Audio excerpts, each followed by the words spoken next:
Welcome back to another episode of the free VST Plugins Detective, where I review, test out, and demonstrate various free VSTs. For today, we're going to be reviewing Zenology. I'm giving this one the perfect 5 out of 5 rating. I'm not going to lie, though, when it comes to this one, it's a bit tricky to set up. You obviously have to go to Roland's site. You then have to, get their Creative Cloud, install it via the Creative Cloud, and then it loads up, basically, as a VST3 on your DAW. But once you get it, what's cool about this one is it kind of reminds me a little bit of FRECCERO. IO Mini is another one, where it basically has a ton, as you can see, of different presets. Think of it kind of like one of those really nice keyboards that has everything from synthesizers to organic instruments to some vocal samples and choirs to some percussive samples and a lot more. So to show you, basically, it looks like this.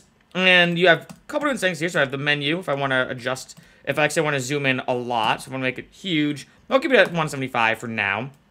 And then the keyboard, and then basically an editor, essentially. We can add effects. As you can see here, I can add all these different effects on top of any of these samples. Now, one thing I will say about this plugin is that you can't really customize your own sample. It's more that you're stuck with what they have, and you can add effects onto it, but it's not like you can create something from scratch, if that makes sense. So showing you the pad.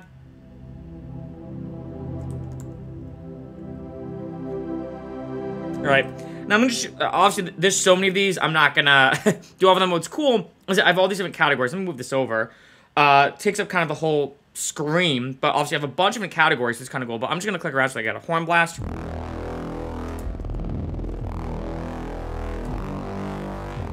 Give that like Hans Zimmer feel. I'm going to go to maybe a jazz doos. What is that?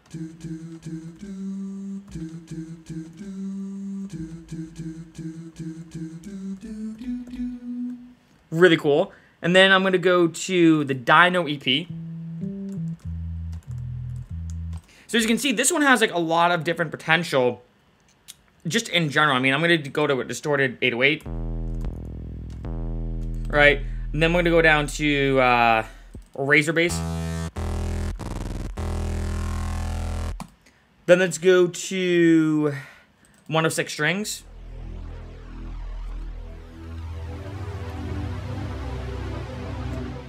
And then I'm just going to be bouncing. But as you can see, what's cool about this one is you download this one plugin. Again, this may be, if you want me to be honest, I think probably some of the most work I've ever done to get a free VST compared to other ones. Some of them you just download. Other ones have like a download gate. This one, because it's by Roland, you basically have to create an account. Like I said, download their Creative Cloud, blah, blah, blah. But what's cool, like I said, is once you download it, you have all this at your disposal.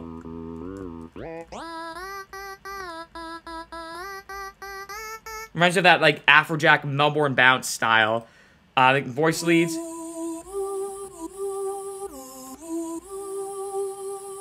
Let me turn this up.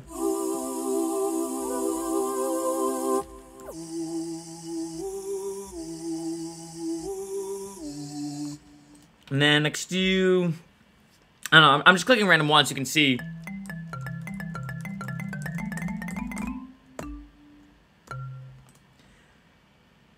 Do the show. One's a bit meh. So as you can imagine, some of these I really like, some of them a bit meh about. I think the one thing I really like about this is the choir samples are really good. I think it's really tough to find really good free choir samples, especially within like a VST. I really like those jazz doos in the beginning. I feel like you could do a lot with that. And then another thing I like about this one is then the percussive samples, which is really cool. So at the end of all this, as you can see, there's a lot of presets with different synthesizers, organic instruments, and whatnot. Then I can go all the way down, and I have an 808 kit, a 909 kit, a standard kit, a trap kit, R&B, and then a pop kit. So just doing the 808, as you notice, the GUI kind of changes a little bit. All right, then let's go to the 909.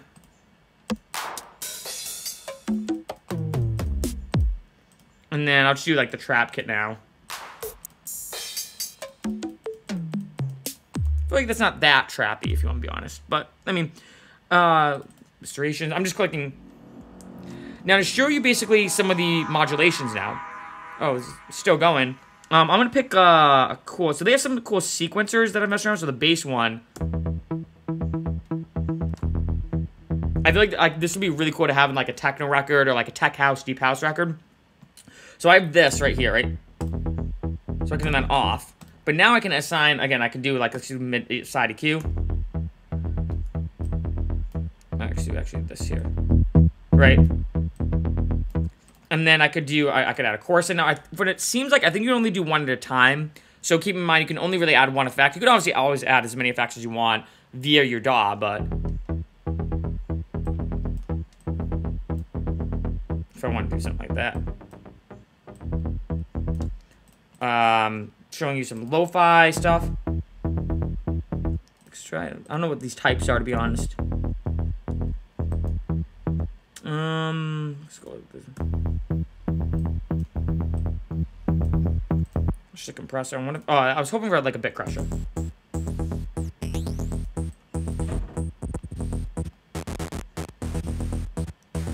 Kind of like. I think you do some fun stuff with this one.